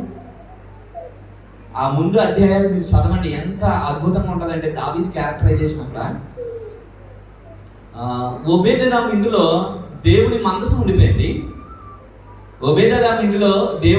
ఉండిపోయింది. ఇప్పుడు దేవుని మందసం ఉన్న ఓబేదెదోము ఇల్లు ఎలా ఉంది? ఆశీర్వదింపబడతా ఉంది. కాబట్టి ఇప్పుడు దావీదు ఆ పైపులు చూస్తున్నాడు, ఏమనుకుంటున్నాడు మనసులో? అయ్యి బాబు, ఎంత ఆశీర్వాదమా, మరి ఆశీర్వాదం నా కుటుంబానికి కూడా రావాలి అని ఆ మందసాన్ని ప్రేమించి ఇప్పుడు తను సంపాదించిన సంపాదన అంతా తాను ఎన్నో యుద్ధాలు చేసి కొల్లగొట్టిన సొమ్మంతా తన పిల్లల కోసం దానికోసం ఖర్చు పెట్టడం కాదు, కానీ దేవుని మందిరాన్ని నిర్మించాలని ఒక ఆలోచన కలిగింది. లిటరల్గా అలాంటి ఆలోచనకి దేవుడు షేక్ అయి ఉంటాడు. వెంటనే ఒక అద్భుతమైన ఆఫర్ ఇచ్చాడు. ఏంటో తెలుసండి? అంటే తెలుసా? చూడండి, మళ్ళా ఒక వచనం, అదే వచనం మళ్ళా చదువుదాం, అప్పుడు మనకు అర్థమవుతుంది. అదే 12వ వచనం, 7వ అధ్యాయం 12. నీ దినములు సంపూర్ణములైనప్పుడు నీవు నీ పితరులతో కూడా నిద్రించిన తరువాత నీ గర్భములో నుండి వచ్చిన నీ సంతతిని హెచ్చించి రాజ్యములు అతనికి స్థిరపరిచేదను. ఇది ఎవరి గురించి చెప్పండి మాట్లాడి? సొలొమోను గురించా? షూరా? సొలొమోను విషయంలో మిగతా వాగ్దానాలు నెరవేరేమో కానీ ఈ వాగ్దానం కాదని అంటాను నేను. ఎందుకో చూద్దామా? ఒకసారి మళ్ళా చదవండి, అదే వచనం మళ్ళీ అర్థమవుతుంది. అదే వచనం మళ్ళీ ఒకసారి చూడండి బాగా.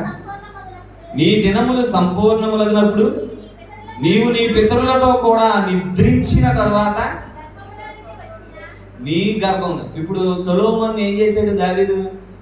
చచ్చిపోయే ముందు పిలిచి, బాబు నాయన నువ్వు రాజ్యాన్ని ఎలా పరిపాలించు, అలా పరిపాలించు, నువ్వు మందిరాన్ని కట్టు అన్నీ చెప్పాడు కదా. కానీ దావీదుకి ఇవ్వబడిన వాగ్దానం ఏంటి?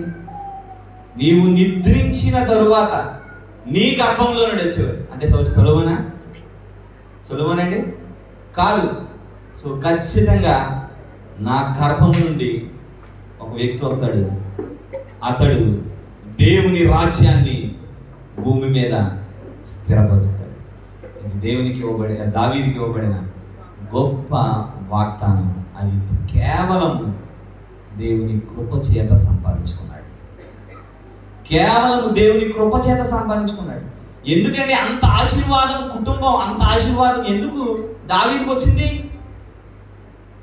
దావీదు ఆశ, దావీదు యొక్క తపన, ఇంకా చెప్పాలంటే దావీదు యొక్క కన్నీటి ప్రార్థన.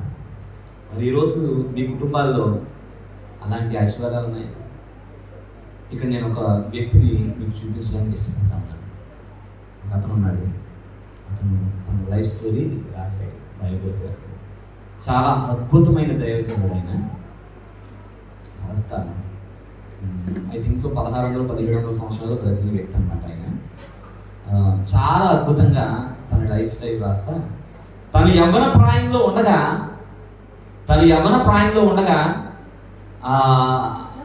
వాళ్ళ తల్లి దగ్గరికి ఆ వ్యక్తి వచ్చి, అమ్మ నేను మ్యారేజ్ చేసుకుందాం అనుకుంటున్నాను అన్నాడు. సరేనాయన,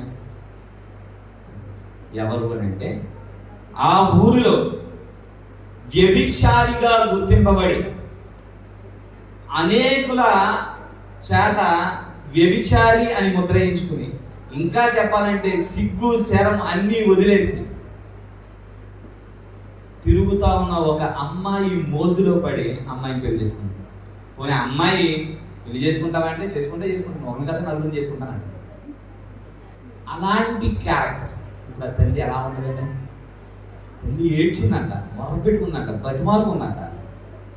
కానీ వెళ్ళా కొడుకు చేసుకుంటాను. ఇంకా అప్పుడు ఆ తల్లి ప్రార్థన చేయడం మొదలుపెట్టింది. ఇప్పుడు ఆ భక్తుడు ఆ మ్యారేజ్ చేసుకోలేదు, కానీ ఆ భక్తుడు ఏం రాశాడు తెలుసా? నా తల్లి ఇంట్లో ఒక శవం ఉంటే ఎలా ఏడుస్తారో అలా ఏడ్చిందంట. అర్థమవుతుందండి? ఆ తల్లి ఇంట్లో ఒక శవం ఉంటే ఎలా ఏడుస్తారో అలా ఏడ్చిందంట. ఇంట్లో శవం ఉంటే ఎవరైనా భోజనం చేయగలరా?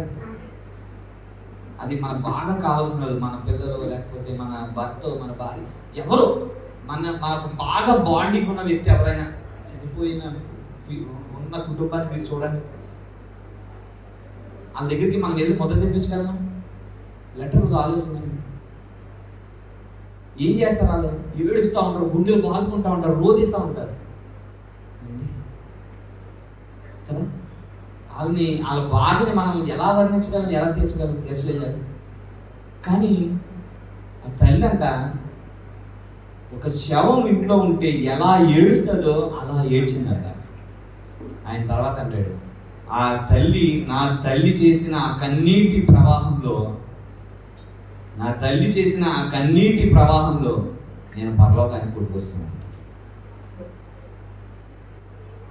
కానీ ఈరోజు మీ కుటుంబాల్లో శారీరకంగా అందరూ బ్రతుకుండొచ్చు. ఎంతోమందికి లేని గొప్ప అవకాశం. 2023 సంవత్సరం క్రిస్మస్లో మనకంటే గనులు ఎంతమంది లేరండి? వాళ్ళందరూ ఉన్నారు. చాలామంది చనిపోయారు. కానీ దేవుడు మనకు ఒక అవకాశం ఇచ్చాడు. దేవుడు తన సన్నిధిలో మనం కూర్చోబెట్టాడు. కానీ మన కుటుంబంలో శారీరకంగా బ్రతకుండొచ్చు, ఆధ్యాత్మికంగా ఆత్మీయంగా చచ్చిపోయిన మీ పిల్లల విషయంలో, మీ భర్త విషయంలో మీరు కన్నీళ్ళు గారుస్తా ఉన్నారు. ఆ కన్నీళ్ళు వాళ్ళని దేవుని సన్నిధికి కొట్టుకుని వచ్చేలా చేస్తాయి. ఆ కన్నీళ్ళు వాళ్ళని పరలోక రాజ్యానికి తీసుకుని వెళ్ళేలా చేస్తాయి. ఒక్క అవకాశం ఉండి కొన ప్రాణంతో కొట్టుకుంటున్న మనకు కావలసిన వాళ్ళు ఎవరైనా కొన ప్రాణంతో ఉంటే వాళ్ళని బతికించుకోవడానికి మన ప్రాణం అడ్డేమా? ఎంతగా పరుగులాడతాం వాళ్ళ కోసం. అలాంటిది నీ కడుపున పుట్టిన పిల్లలు, మీరు కట్టుకున్న భర్త, మీకు బాగా నెలదైన వారు, మీ సంఘంలో మీరు మిమ్మల్ని ప్రేమించిన వారు, మీరు ప్రేమించిన వారు ఎంతో మంది నశించిపోతా ఉన్నారే. వాళ్ళ కోసం కన్నీళ్ళు గారుస్తూ ఉన్నారు. ఒకవేళ అలా కన్నీళ్లు కార్చకుండా వాళ్ళ కృపకు దూరం అయిపోయారు, నేనైతే క్రిస్మస్ పండుగ చేసుకుంటాను అని మీరు ఇక్కడి నుండి కన్నీళ్లు కార్చకుండా, వాళ్ళ కోసం ఏడవకుండా, వాళ్ళ కోసం దుఃఖించకుండా, ప్రార్థించకుండా, నీ కోసం, నీ కుటుంబం కోసం, నీ సమాజం కోసం ప్రార్థించకుండా నీవు ఇక్కడి నుండి వెళ్తే ఈ పండగని చూసి దేవుడు ఏమంటాడు తెలుసా? ఏమంటాడమ్మా? నీ మోకానికి తేడా పడతాను. ఒకసారి నీ కుటుంబం కోసం, నీ పిల్లల కోసం, నీ భర్త కోసం, నీ భార్య కోసం మీరు కన్నీటి ప్రార్థన చేస్తే, మీ జీవితాల కోసం మీరు కన్నీటి ప్రార్థన చేస్తే ఈ పండుగ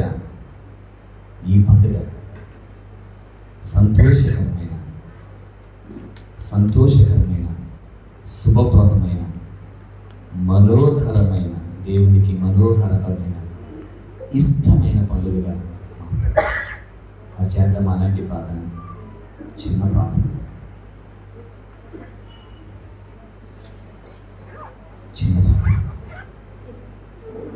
ఈరోజు మీరు చేసే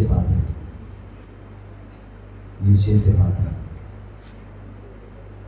మీకు బాగా కావలసిన, మీకు ఇష్టమైన, మిమ్మల్ని ప్రేమించిన, మీరు బాగా ప్రేమించిన వ్యక్తులు నశించిపోకుండా అడ్డుకట్ట వేస్తా ఉంది అన్న విషయాన్ని గుర్తుపెట్టుకోండి. ఎంతో మంది మీ మాట వినని మీ పిల్లల కోసం నువ్వు కన్నీళ్ళు కార్చలేవా?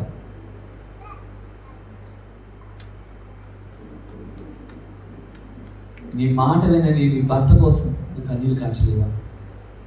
ఎక్కడెక్కడో ఏడుస్తావు, ఎవరెవరికో చెప్తా ఉన్నావు, కానీ నీ ప్రభువుకి చెప్తా ఉన్నావా?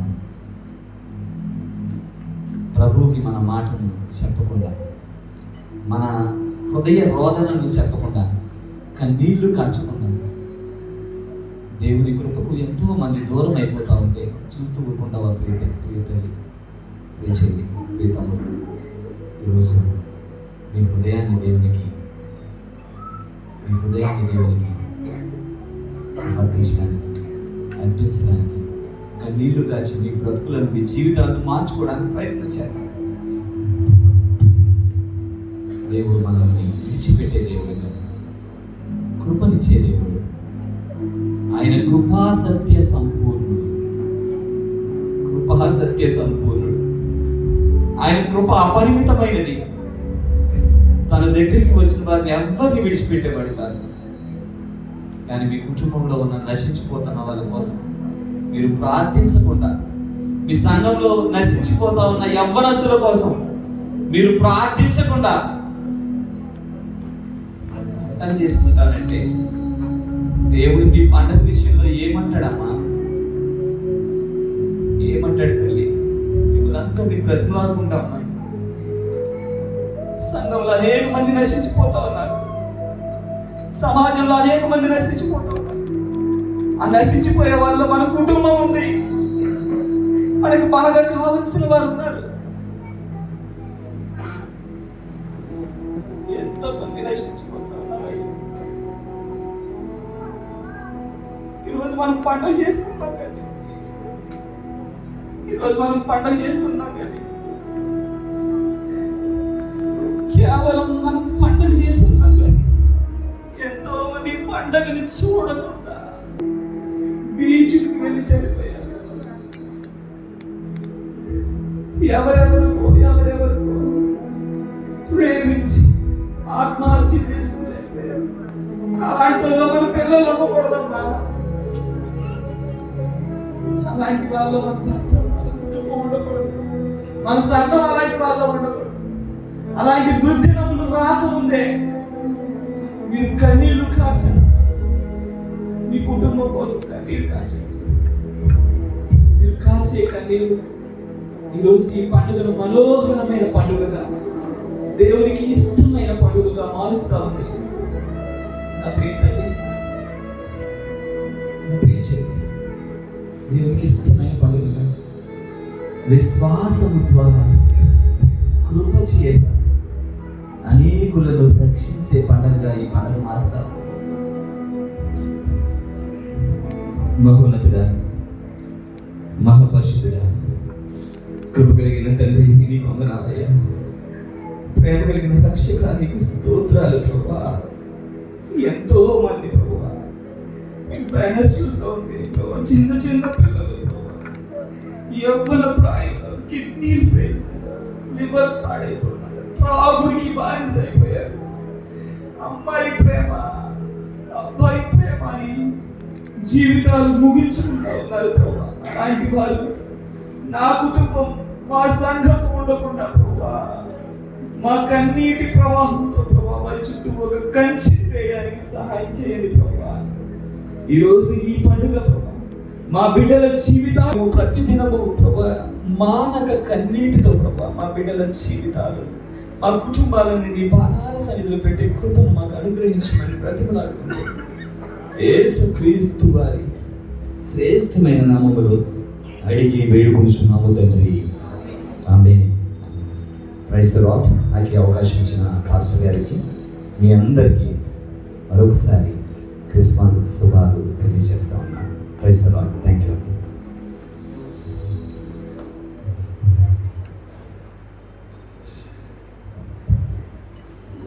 మంచిదండి. మరి ఎంతో శ్రేష్టమైన సందేశాన్ని అందించిన దైవజనులకు నా ప్రత్యేకమైన వందనాలు చెల్లిస్తూ ఉన్నాను.